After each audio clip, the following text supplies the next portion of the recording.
Now, earlier this week, the Mets placed Tomas Nido on the injured list with dry eye syndrome, which has been affecting his vision so far this season. Defensively, Nido has not necessarily been himself, and offensively, he has been one of the worst qualified bats in all of baseball at a negative 25 WRC+. The Mets catching position is definitely at a weird group of stories, with Francisco Alvarez graduating prospect status and starting to establish ground in the majors. You have Gary Sanchez, who just signed a minor league deal with the Mets, and of course, the eventual return of Omar Narvaez. Over the offseason, the Mets bought out Tomas Nido's last 2 years of control, paying one of the best defensive catchers in baseball. Let me ask you this, and I don't want it to be a hope or a dream.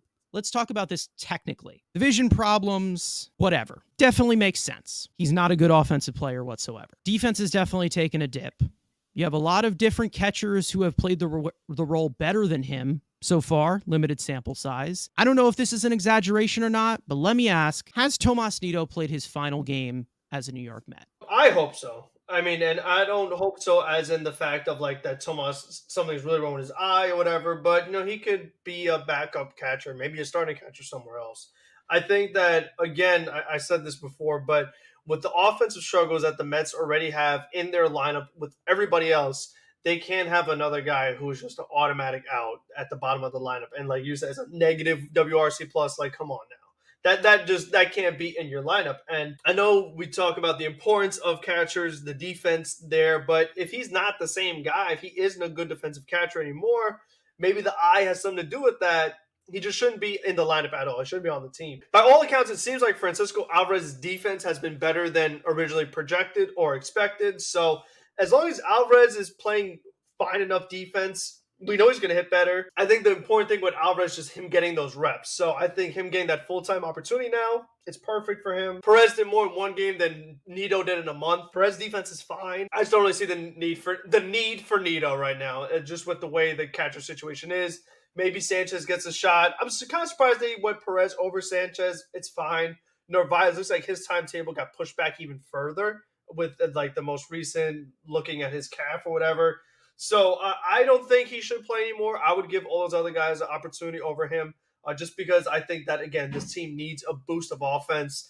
It's not going to come from Nido, so they just need help elsewhere. And like we talked about, the most important thing is the development of Alvarez. With Narvaez out, with Nido out, what's your alternative? You might as well just let Alvarez get those major league reps in. I mean, he looked bad again this week, but again, we've seen improvement when he first got called up. I just think he needs those reps. I mean, they talked a lot about he's getting along with the pitchers, he's communicating with them, timely mound visits, things like that. So again, that all comes with time. So I just hope that Alvarez keeps playing, and then you kind of just see what happens once everyone's healthy again. Yeah, I mean, we'll see if they continue to ride the hot hand with Michael Perez. I'm not really expecting this guy to just sustain throughout the entire year and be the backup to Francisco Alvarez like he was in AAA. The deal with Nido, I think that I know the Mets really like him. And that they really, really honor his great defense. But if you have younger legs back there who have been fantastically statistically defensively and obviously has the incredible upside that Francisco Alvarez has, there is no real need for Tomas Nido. And you also have Omar Narvaez, who is currently on the 60-day IL. He's not on the 15-day IL. He's now on the 60-day IL. So he is going to be out somewhat long term. So we'll see what the choice is that they make, from whether it's going to be Narvaez or whether it's going to be Nido, whether they just, call up Gary Sanchez and keep both of those guys on the injured list. But I would not be surprised if Nido is on the IL for the rest of the season, or, he is just, or when he does come back, he starts off in AAA. And I feel like at this point, they started up the clock with Alvarez. He's here. He is in the majors. He is getting consistent playing time every day like he should be. I think that if Narvaez wasn't here, we wouldn't have to ask this question. But I feel like Narvaez still being here and still being, in my opinion, better catcher than Tomas Nido. I think Narvaez is definitely the top guy that they want to come back, but we'll see what happens with Tomas Nido. And it's possible that maybe he did have these vision problems throughout his entire career because he's not a good hitter whatsoever. So maybe it takes a while for them to figure this out.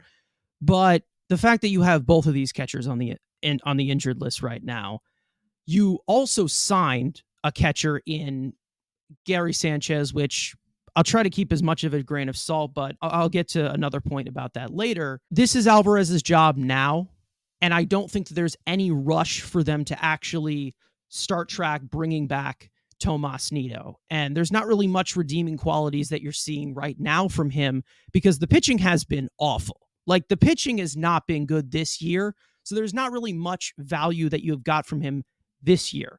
And I feel like riding the hot hand is something that they really, really need to do, especially from a position that almost no offensive value comes from in this day and age.